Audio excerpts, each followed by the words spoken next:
A verdade é que torcer para a seleção brasileira não está sendo uma tarefa muito fácil. O Ancelotti vai ter muito trabalho pela frente, porque, gente, vamos combinar uma coisa, né? O torcedor brasileiro, ele não se sente mais representado pela seleção. Isso é uma parada que vira e mexe me pego pensando, e é uma coisa muito triste, porque, tipo, eu sou de uma geração em que todo mundo mais velho que eu viu o Brasil ser campeão do mundo. Então, existe um laço muito forte com a seleção brasileira. Existe um laço muito forte de confiança com a Copa do Mundo, né? Eu não quero entrar naquele falar-se de o Brasil é o país do futebol, né? Que isso talvez já tenha sido uma verdade lá atrás, mas a gente sabe que hoje o futebol ele é globalizado, né?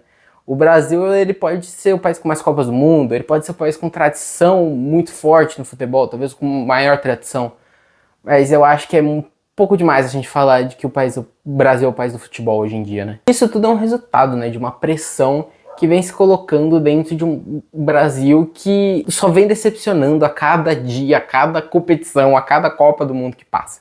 Ele vai afastando o seu torcedor com a quantidade de coisas ruins que acontecem e vem acontecendo cada vez mais. O desempenho esportivo, para você, meu amigo que está me assistindo, eu não preciso nem falar, né? Desde 2002 foi, 2006 uma vergonha, aquela seleção de grife e tal, que jogar bola que é bom, não jogou nada. E eu sequer me lembro muito bem dessa seleção.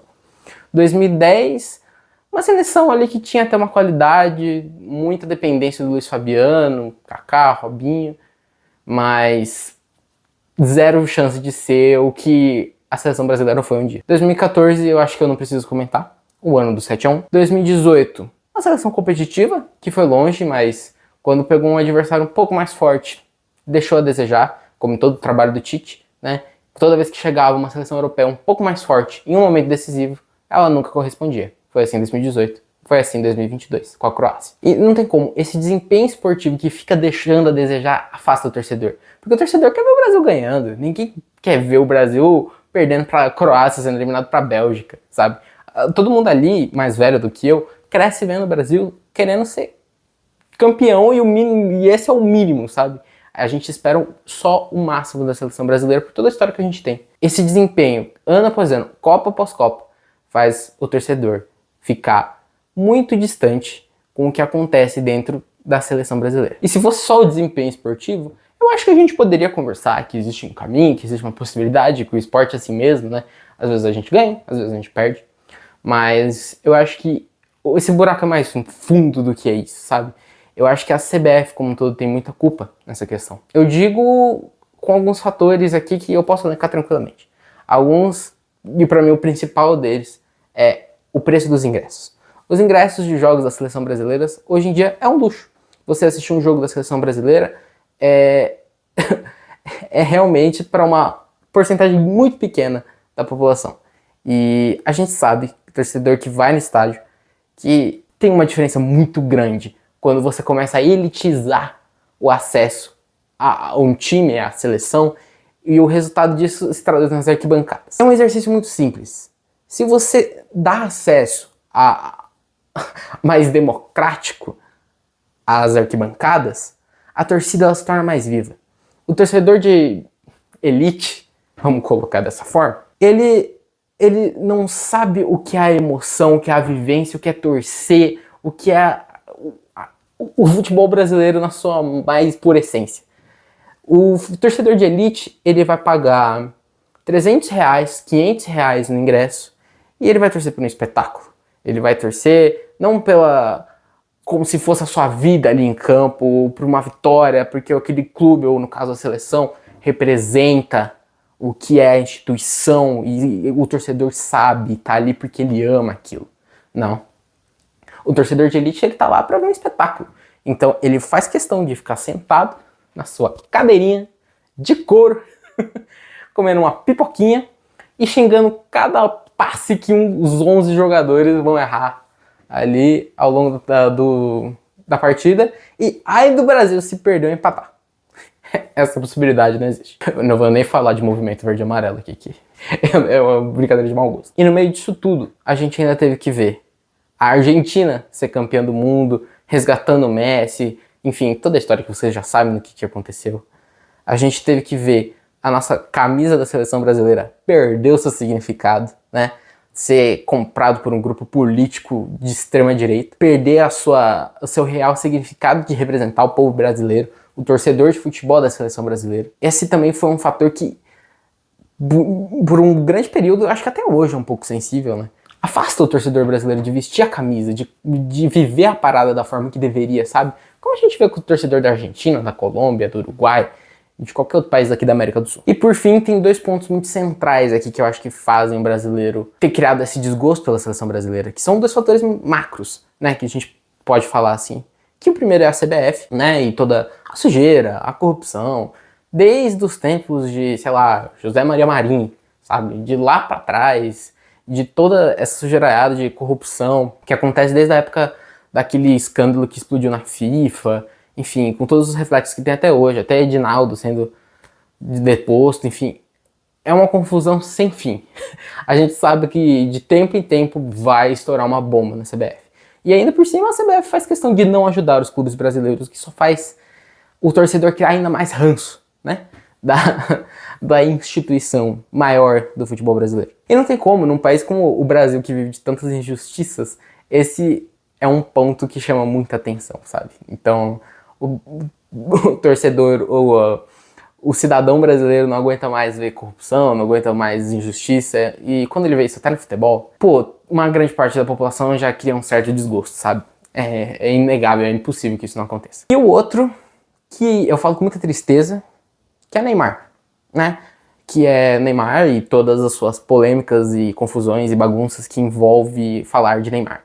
Eu, por muito tempo, eu sou fã do jogador de futebol Neymar, né? Eu, por muito tempo, defendi o Neymar, mas já vai fazer alguns anos em que o Neymar, ele escolheu se tornar indefensável. Enfim, é a vida dele, ele faz o que ele quiser com isso, mas é muito triste, né? A gente tá falando, assim, daquele que é o maior craque da geração, né? Que deveria ser o cara que vai guiar os mais novos numa jornada de Copa do Mundo. Os escândalos do Neymar, eles ultrapassaram qualquer esfera da fofoca. Eles chegaram em questões morais, em questões até políticas. E quando o negócio chega numa coisa desse tamanho, de um cara que sabe explorar a mídia como poucas pessoas no planeta, a gente tem um reflexo muito grande. Eu acho que hoje eu tenho a moral de dizer que a maior parte da torcida brasileira desgosta mais do Neymar do que gosta. E eu nunca achei que isso se tornaria uma verdade. Mas essa é a verdade, tem que ser dito, cara. O Neymar, ele conseguiu a proeza de ser odiado até por aqueles que idolatravam ele. E é totalmente culpa dele, tá? Totalmente culpa dele, do pai dele, de todo o combo que envolve Neymar Jr. É mais um fator que afasta o torcedor da seleção brasileira. E eu tô aqui listando esse monte de coisa ruim. E, meu Deus, o que vai acontecer? Tem Copa ano que vem? Tem jogo amanhã? O que tá acontecendo? Como é que vai ser isso aqui? Brasil, pelo amor de Deus.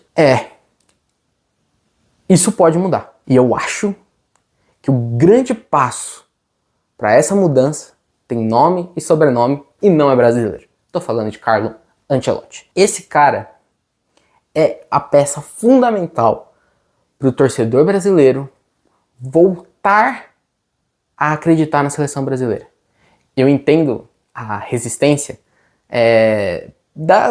principalmente daqueles torcedores que não acompanham ali muito do futebol, principalmente futebol europeu, e falando, pô, que tem italiano treinando a seleção brasileira? Mas esse cara, ele tem uma inteligência emocional, uma inteligência de jogo e um senso de organização e de urgência para conseguir tratar grande parte desses problemas.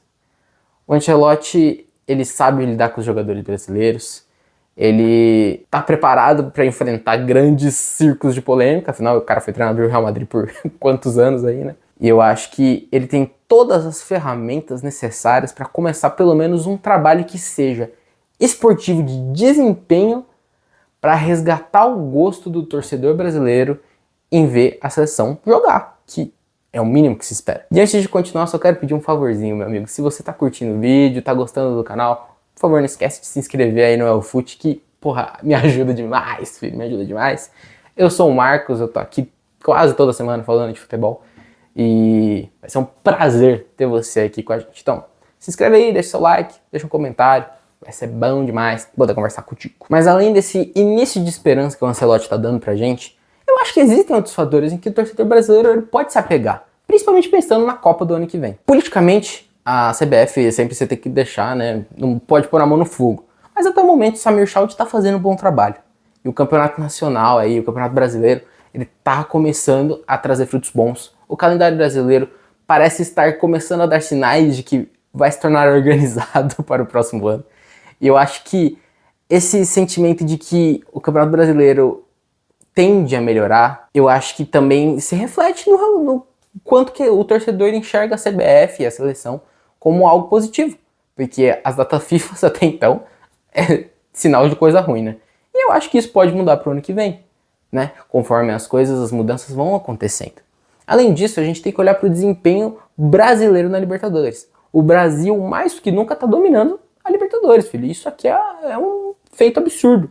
A gente está a um título de igualar a Argentina em quantidade de títulos gerais de clubes pela Libertadores. E se tornar, né, empatado junto com a Argentina, os maiores campeões da Libertadores. Pô, isso é absurdo. Há uns 10, 15 anos atrás, eu lembro quando eu era menor, pô, essa diferença era muito grande. Eu falava, né, nossa, né, os argentinos têm tanto assim, eu ficava impressionado. E, porra, num piscar de olhos, o Brasil praticamente empatou, sabe? Com tantos brasileiros sendo campeão nesses últimos anos todos. E a chance de o Tetra sair esse ano, o primeiro Tetra, né, brasileiro, é muito grande, cara. São Paulo, Palmeiras e Flamengo estão aí na briga vivíssimos. Vivíssimos, com chances reais de serem campeões da Libertadores. Além disso, a gente teve a Olimpíadas do ano passado, que sempre aquela união gostosa de, putz, torcer pelo Brasil, e sempre aflora esse sentimento que é muito bom, e que foi revivido de novo esse ano, com a Copa do Mundo de Clubes, que era um negócio que a gente não sabia muito bem como ia funcionar, e chamou a torcida, tá ligado? E eu acho que esse sentimento de pertencimento, de torcer pelos times brasileiros ali e tal, eu acho que pode ser uma fagulha de esperança, no que se diz a respeito de identificação, de se sentir representado, sabe? Diante de ver os times brasileiros enfrentando europeus e etc. Eu acho que é um caminho. Eu acho que a gente tem um caminho. Fora que a gente tem promessas absurdas, né? João Pedro, Estevão, Endrick, né? Ainda uma incógnita, mas tá aí. Fora os caras que a gente já conhece, né? Vini Júnior, Rodrigo, Rafinha, Bruno Guimarães, o Marquinhos ali, capitão. Pô, o Brasil tem um bom time, cara. Dá pra acreditar, sabe? Eu acho que todas essas peças se encaixando, elas são elementos em que uma peça fundamental pode fazer tudo isso orquestrado funcionar, que é Carlo Ancelotti. Eu acho que ele é o futuro da seleção brasileira. Ele é o presente e o futuro. Eu acho que a forma como ele vem conduzindo traz muita esperança. A gente vai saber melhor amanhã, com o primeiro jogo dele no Maracanã. Isso tudo traz um elemento diferente. Imagino que ele deve estar muito ansioso, inclusive, para isso. Mas é algo de se pensar, é algo de se refletir. O cara sabe como funcionam os jogadores brasileiros. Ele fez o Kaká melhor do mundo, filho. Isso aí não preciso nem falar, né? Todo o histórico dele com o Real Madrid nesses últimos anos. O cara sabe gerir brasileiros. O cara sabe vencer. O cara é campeão de tudo nessa vida. Ele é o choque de realidade que precisava naquela seleção. Eu acho que ele tá pondo ordem nisso. Ele entendeu a missão dele e está compreendendo cada vez mais. E quando estiver chegando a Copa do Mundo, a tendência é que isso tudo só melhore. Então, eu tenho muita fé de que isso vai dar certo. Eu não sei o que esperar da Copa do Mundo. Eu acho que a gente tem que esperar para ver o desempenho do Brasil. Mas é entender e ser realista quando a gente se diz que existem algumas seleções que são mais favoritas hoje para ganhar a Copa do que o Brasil. Eu vejo a França, eu vejo Portugal, eu vejo a Argentina com muita força. Para mim, eles estão nessa prateleira aqui. Na prateleira de baixo está o Brasil, junto com alguns outros. A Espanha talvez esteja nessa primeira também. Mas aqui, junto com o Brasil, eu vejo algumas outras seleções, como a Alemanha, sabe? Tentando entender ali a Inglaterra também junto, entendendo a possibilidade de que, pô, dependendo do caminho, posso brigar. Mas o Brasil tem que aceitar a realidade que ele tem hoje. A gente tem pouco menos de um ano para entender na prática se o Brasil pode sonhar em subir de prateleira e brigar de fato pela uma Copa do Mundo. E o papel de todo brasileiro é esse. É torcer, acreditar, entender o processo e criticar quando necessário. Não é porque o Ancelotti tá aí que ele é o salvador da pátria também. Eu tenho essa compreensão. Se ele fizer cagado, ele merece ser criticado e ponto final. Mas eu acho que isso tudo é um respiro, sabe? É uma esperança pro torcedor brasileiro que tá tão machucado.